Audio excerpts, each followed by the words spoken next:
La Sonabi vous offre Africanorm.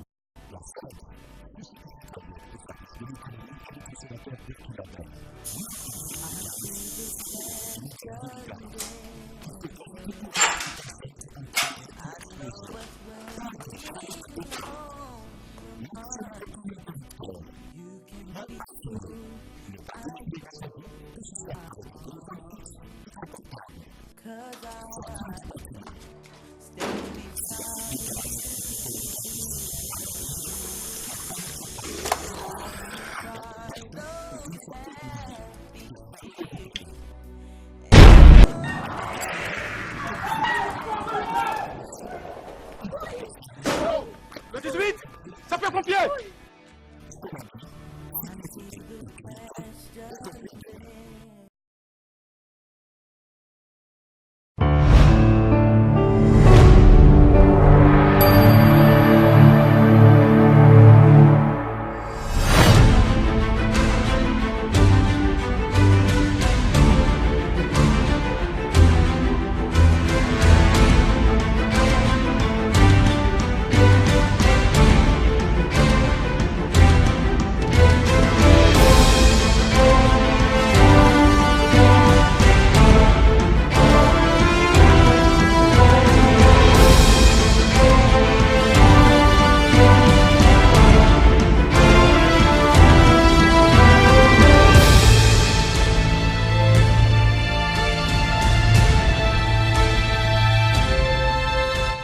Bonjour à tous et bienvenue dans votre magazine Africanorm. Je suis ravi de vous retrouver pour cette nouvelle émission. Votre magazine Africanorm a pour objectif de révolutionner les habitudes de consommation à travers la sensibilisation et la promotion des entreprises sur l'adoption de la culture qualité. Africanorm se fait donc le relais entre les entreprises qui font de la qualité et les innovations et vous consommateurs en quête d'informations. Tout de suite, le sommaire. La traçabilité des produits est une étape essentielle qui permet de s'assurer de la qualité des produits. Nous nous sommes rendus au port autonome de Cotonou afin de tracer les hydrocarbures de la Sonabi, le Burgo Collect, un système permettant de collecter numériquement des données terrain. C'est la technologie que nous vous présenterons dans notre focus innovation. Enfin, l'invité de cette émission se nomme Mahamadi Rwamba. Il est le directeur général de TIC Analyse et avec lui, nous parlerons de la contribution des technologies de l'information et de la communication dans le développement économique et social. Encore ravi de vous retrouver dans votre magazine de promotion de la qualité. La traçabilité des produits, un élément capital dans le système de management de la qualité. Selon la norme ISO 9000 version 2000, la traçabilité se définit comme étant l'aptitude à retrouver l'historique, la mise en œuvre ou l'emplacement de ce qui est examiné. La Sonabi, afin de garantir aux consommateurs des produits fiables conformément aux normes en vigueur, assure le suivi de ces hydrocarbures tout au long de la chaîne de production et de distribution, c'est-à-dire du fournisseur jusqu'au consommateur final. Le but étant de vérifier la conformité du produit et de contrôler le déroulement des opérations. Plus de détails dans le reportage. Nous sommes ici au dépôt côtier des hydrocarbures au port de Cotonou, l'un des 4 ports par lesquels transitent les hydrocarbures de la Sonabi, la Société nationale burkinabé d'hydrocarbures, après celui d'Abidjan, de Lomé et de Tema au Ghana. Pour s'assurer de la qualité des produits qu'elle importe au Burkina, la Sonabi a mis en place un dispositif de traçabilité.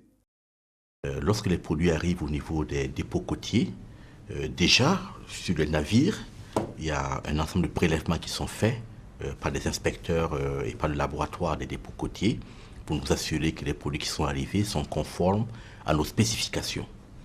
Et lorsque les produits quittent les dépôts côtiers par les camions-citernes, les wagons-citernes, nous avons au niveau de nos dépôts des laboratoires où l'on peut prélever des échantillons afin de nous assurer une fois de plus que les produits qui nous viennent sont des produits conformes à nos spécifications. Donc à ce niveau-là, le suivi que nous faisons déjà sur la côte, qui sont faits par nos directions opérationnelles, nous rassure que ce qui donc arrive est conforme en termes de quantité comme de qualité. Et jusqu'à là, nous n'avons pas de grands problèmes majeurs. Alors, la Sonabi dispose au niveau de la Côte d'Ivoire, nous avons la GESTOSI, qui est la gestion des stocks de Côte d'Ivoire, qui est un très grand dépôt. Nous avons au niveau du Bénin Puma, qui appartient à Trafigura. Nous avons Olix Bénin, nous avons la Sonacop, nous avons au niveau du Togo, la société togolaise de stockage de Lomé, STSL. Nous avons au niveau du Ghana TTF, Tematank Farm. Voici donc à peu près les dépôts de la côte par lesquels donc nos produits transitent. Ce qui nous permet d'avoir une diversification, d'avoir un équilibre et de faire en sorte que le pays soit indépendant en matière de sources. Et c'est ce qui explique aussi que malgré les différentes crises qu'on a pu connaître, la Sonabi donc a réussi à continuer à approvisionner le pays en produits pétroliers. Dans ce dépôt de Cotonou, la Sonabi dispose d'une capacité de stockage d'environ 220 000 m3 pour toujours faire face à la demande nationale. Le corridor béninois nous offre 3 dépôts pour le transit de nos produits pétroliers. Nous avons le dépôt Sonacop qui a une capacité de 90 000 m3, celui d'Orix qui a à peu près 60 000 m3, et enfin le troisième, le dépôt Pima Énergie Bénin, qui lui a 70 000 m3. Ce volume peut sembler être très suffisant, mais il faut dire que nous ne sommes pas les seuls à utiliser. Il y a d'abord la consommation domestique, il y a aussi les Nigériens qui passent par ce corridor et ensuite les Maliens. On a un slogan chez nous, zéro rupture. Et ce zéro rupture-là, avec le bon fonctionnement des dépôts côtiers, ça nous amène à nous placer dans le cœur du mot d'ordre de ma société qui est la Sonabi zéro rupture. Dans ces dépôts, des mesures sont prises avec les autorités portuaires pour éviter tout risque de consommation de produits prohibés. Il faut d'abord signaler qu'en ce qui concerne les produits non conformes, la Sonabi ne les affecte pas du tout. Et que ces dépôts ont l'obligation de prendre pour la Sonabi, donc pour le Burkina Faso, des produits qui soient totalement conformes. L'acquisition des produits par la Sonabi au plan international répond à un certain nombre de facteurs obéissant aux règles en la matière. Et pour l'acheminement de ces produits, la Sonabi a recours à un parc composé de milliers de citernes. Pour définir les données d'achat d'hydrocarbures, la Sonabi se base sur 3 variables importantes que sont le niveau de stock au moment de l'élaboration de la fiche technique d'achat, initiée à partir de la collecte des besoins des clients. Il y a également les encours de livraison, c'est-à-dire les commandes non encore livrées. La 3e variable, c'est les besoins de vente et de stock, le stock résiduel et souhaité après vente. Au-delà de ces variables, il y a un arbitrage qui se fait entre les différents corridors de transit pour un équilibre et une meilleure indépendance de notre pays en matière d'approvisionnement. Les moyens de transport d'hydrocarbures de la Sonabi sont constitués par les camions-citernes appartenant à des privés, environ 1000 camions-citernes, et des wagons-citernes, la Citarain, qu'on peut estimer à plus de 200 wagons-citernes. La procédure d'approvisionnement des produits par la Sonabi se fait suivant un principe de surveillance et de mesure d'achat. En matière de surveillance et de mesure des processus, en l'occurrence celui des achats, la Sonabi a des dispositifs édictés par notre système de management de la qualité. Vous le savez très bien, nous sommes engagés dans un système de management qualité adossé à une norme, la norme ISO 9001, qui a ses exigences. Et une des exigences de cette norme, c'est la surveillance et la mesure des processus afin de vérifier s'ils ont atteint leurs objectifs. En la matière, en ce qui concerne le processus achat, nous avons 2 éléments de surveillance et de mesure. Le premier élément, c'est les indicateurs de performance. Le deuxième élément, c'est les audits de qualité interne. En matière d'indicateurs de performance, à titre d'exemple, c'est en ce qui concerne le processus achat, nous avons le taux de réalisation des achats par mois qu'il faut mesurer, le taux de fiabilité des stocks dans les dépôts côtiers et le taux de gain sur prime sur importation. Vous savez que les achats de produits pétroliers sont régis par une structure nationale qui limite la prime à l'achat. Et quand Sonabi arrive à acheter ces produits pétroliers avec une prime inférieure à la prime structurelle, nous disons que nous avons fait de la performance. Et à titre d'exemple, pour 2014, Sonabi a pu effectuer des gains à hauteur de 4 milliards sur la prime structurelle. Ça veut dire que là, il y a de la performance en matière de prospection d'achat des hydrocarbures par la Sonabi. Pour continuer à disposer de produits de qualité et qui seraient de moindre coût, la Sonabi envisage la construction d'infrastructures de stockage. Au niveau de Bingo, le second centre amplisseur que nous avions signalé en début d'année est effectif et l'on voit déjà les résultats en ce qui concerne le gaz butane. À Bourg-Gulasso, nous avons inauguré donc le dépôt de Penny. Nous devons pouvoir avoir d'ici fin 2016 en tout cas les premières sphères de gaz butane, et ensuite nous allons pouvoir émettre des bacs pour les produits liquides et avoir donc une connexion par le chemin de fer et par le pipe par la suite, de telle manière que le dépôt de Bourg-Gulasso sera délocalisé donc vers Penny. Au niveau de Bingo, nous prévoyons assez rapidement deux bacs de super, un bac de super, un bac de gasoil de 30 000 mètres cubes environ de capacité. C'est quand même assez énorme, ça fait 30 millions de litres.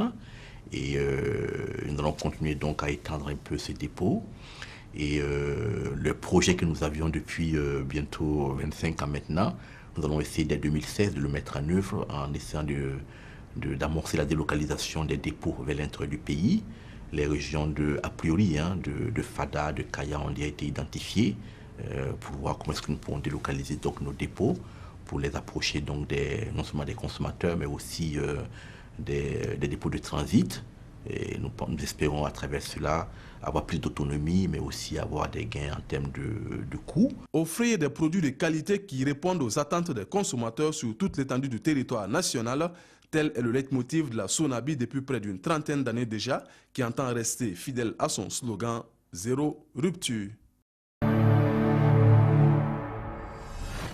Mesdames et messieurs, les technologies de l'information et de la communication jouent un rôle de plus en plus central dans l'évolution des sociétés. Elles ont sans nul doute contribué au développement de nos facultés techno-cognitives et de facto à l'évolution d'autres outils technologiques, en l'occurrence le Web 2.0 ou tout simplement l'Internet.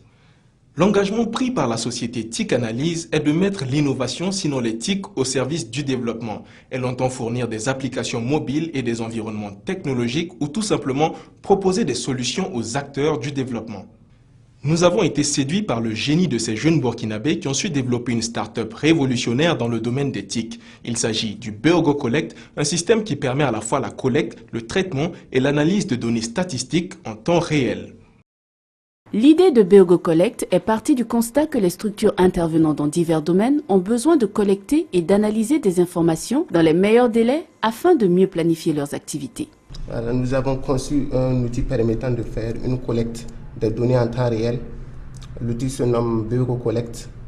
Voici l'interface de programmation de l'application. Voilà, de gauche, on a la partie code et voilà, à droite, on peut déjà voir une prévisualisation de l'application. Voilà, voici, je peux vous présenter ici l'interface symbole et la première fenêtre de l'application qui se compose de 5 éléments. Voilà, pour faire les 5 éléments pour une bonne collecte de données. On a remplir un formulaire qui permet de remplir un formulaire, sauvegarder formulaire qui permet de faire une sauvegarde de formulaire. Voilà, ici on a supprimé formulaire qui permet de supprimer les formulaires dont on n'a plus besoin. On a envoyé un formulaire qui permet d'envoyer des formulaires qu'on a conçus sur le téléphone vers le serveur. Et on a téléchargé un formulaire qui fait l'opération inverse, c'est-à-dire il télécharge un formulaire depuis le serveur vers le téléphone. Et à partir de là, on peut déjà commencer à faire le collecte. Moi, je m'occupe de la conception des données. La conception, en programmant les fiches de collecte envoyées par nos partenaires. Dès que j'ai ces fiches en version papier, je pars sur notre plateforme et je commence la conception en XML. Avec Beogo Collect, nous pouvons programmer aussi bien qu'en français qu'en maoré ou plusieurs d'autres langues encore. L'association FERT, qui accompagne les producteurs agricoles de la région centre-nord du Burkina, est l'une des utilisatrices de la solution Beogo Collect. Les avantages de Beogo Collect sont d'ordre multiple. Beogo Collect permet de réduire le temps de collecte, de traitement. Et ça permet aussi de réduire la marge d'erreur due à des frappes de saisie. Et ça nous permet aussi aux traiteurs, les responsables que je suis, de suivre en temps réel les saisies de données par les animateurs terrain. Bon, l'outil que nous allons utiliser pour effectuer les enquêtes à notre niveau, ce sont les téléphones Android que nous avons pris avec TIC Analyse. Nous sommes hautement satisfaits de la formation avec BioCollect que nous avons reçue par le biais de TIC Analyse. Séance de formation au profit des agents enquêteurs de cette structure sur l'utilisation de cette technologie avant la phase collecte de données sur le terrain. BioCollect est un outil de collecte numérique, de traitement et d'analyse de données en temps réel. Le système permet de collecter des données et de les transmettre en temps réel avec ou sans Internet, avec le SMS et également avec la voix. Donc, dans toutes les conditions, BioCollect peut être utilisé pour collecter des données. Cet agent enquêteur s'apprête à administrer un questionnaire. Si de par le passé, il lui fallait un support papier volumineux contenant plusieurs pages, grâce aux technologies de l'information et de la communication, ce simple appareil lui suffit. Cet appareil est surtout doté de la technologie BioCollect, une innovation de l'entreprise TIC Analyse. Yamla mitisiga hamin liquide pure dame. Ti kwa kwar fa to sa ason kompa. Hanan yelenti fet yaar uniowa. Ti bamme pam kibewa ti songo dame. Ya puta wan la yam hanko benga randa wa. Puta sorry. Rona puta yibu. Idatum bangen jahame ya nasar beng bud bi biya mo beng bud la yam han buta. Ya nasar beng bud. Ya nasar beng bud. Pour yalam ya wana. Ya 0,25. 0,25 hectares puis sanasi. TIC Analyse est un bureau d'ingénierie numérique appliqué au secteur du développement. Nous accompagnons les organisations de développement intervenant dans divers domaines, dans le domaine de l'éducation, l'accès à l'eau et l'assainissement, l'agriculture, la santé et aussi dans la gouvernance, à intégrer les technologies de l'information et de la communication dans leur processus d'intervention. Pour la collecte et le traitement de ces données, le ProSanute est un projet intervenant dans la lutte contre la malnutrition au Burkina, s'est tourné vers BioCollect. J'ai été vraiment particulièrement marqué par la qualité du travail qui est fait à travers cet outil, parce que on arrive à suivre l'ensemble des enquêteurs qui sont sur le terrain et en temps réel. Et ensuite, l'intérêt que j'ai trouvé dedans, c'est que chaque ménage qui est enquêté, pendant que l'agent enquête, il doit prendre la position GPS de là où il est situé pour faire le travail. Si la prochaine fois j'ai l'opportunité de travailler sur un projet de ce genre, je pense que je n'hésiterai pas à faire appel à cet outil-là, parce que j'ai vu tous ses avantages et le gain de temps que j'ai par rapport au travail qu'il faut réaliser. C'est vraiment formidable. Outil utilisé quasiment dans tous les domaines aujourd'hui, les TIC représentent sans doute une opportunité à l'image de la solution BioCollect dans la facilitation et la rationalisation des pratiques.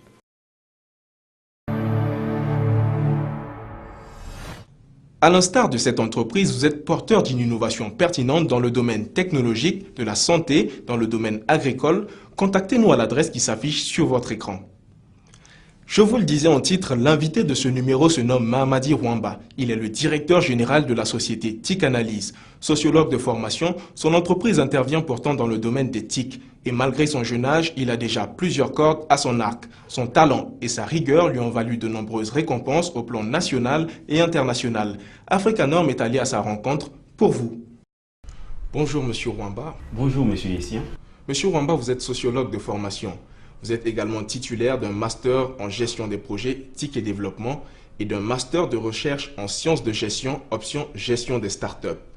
Vous êtes également conférencier et débatteur à la Semaine nationale de l'Internet. Vous avez participé aux premières assises nationales sur l'économie numérique et à la conférence des TIC sur l'agriculture au Rwanda.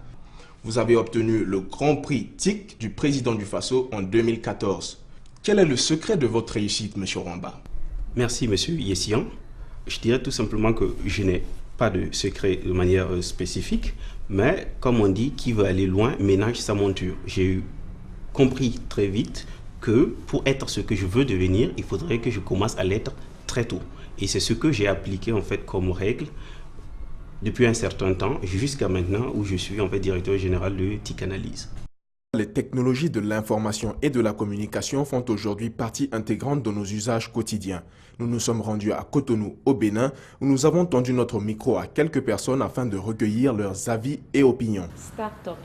Jamais entendu parler. Start-up. Sincèrement, je n'en ai aucune idée. Aucune idée. Vous n'en avez jamais entendu parler? Jamais. Une start-up, je crois que c'est une petite entreprise innovante, sans beaucoup de moyens. Généralement, elle est portée par des jeunes qui ont des idées un peu folles, mais qui croient. Je crois que c'est un concept qui nous vient un peu des États-Unis, de la Silicon Valley, où se sont développées beaucoup de petites entreprises comme ça, qui aujourd'hui sont de grosses machines, de grosses multinationales. Il semble que des entreprises comme Google, Facebook, enfin, tout ce que vous savez en matière de technologie soient passées par là. Monsieur Rwamba, qu'est-ce qu'une start-up? Une start-up est une jeune entreprise, une pousse, qui intervient dans un secteur précis pour résoudre un problème, mais de manière innovante, lumineuse, disruptive, donc qui vient casser les anciens codes.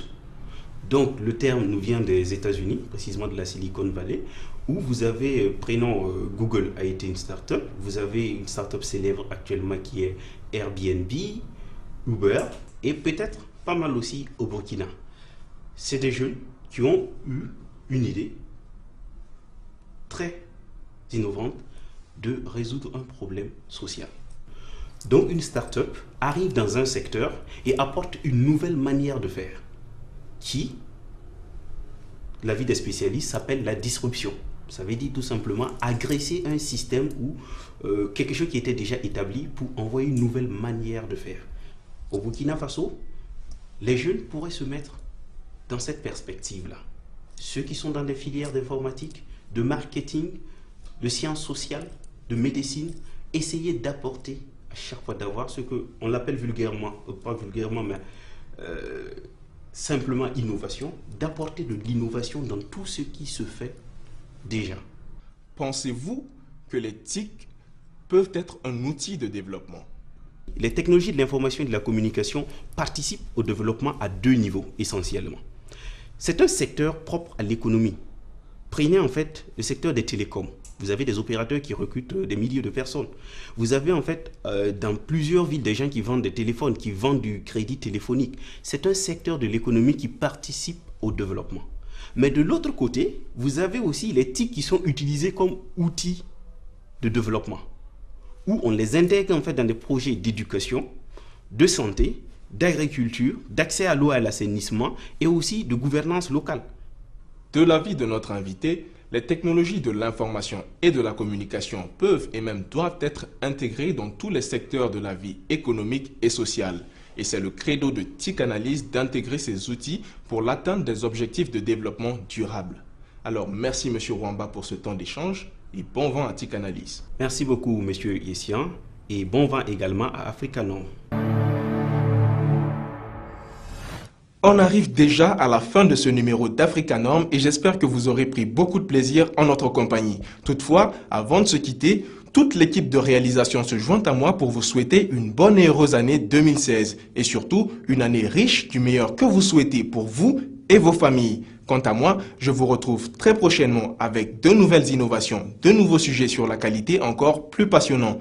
Si vous souhaitez revoir cette émission, rendez-vous sur notre site internet www.africanorm.com. À très bientôt.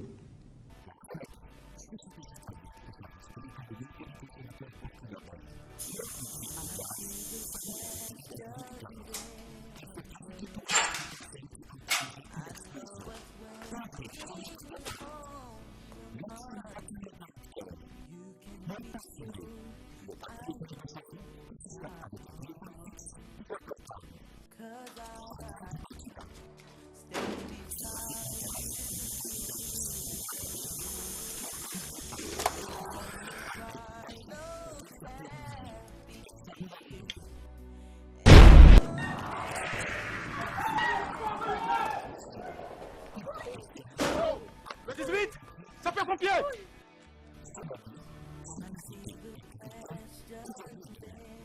la Sonabi vous a offert Africa Norm.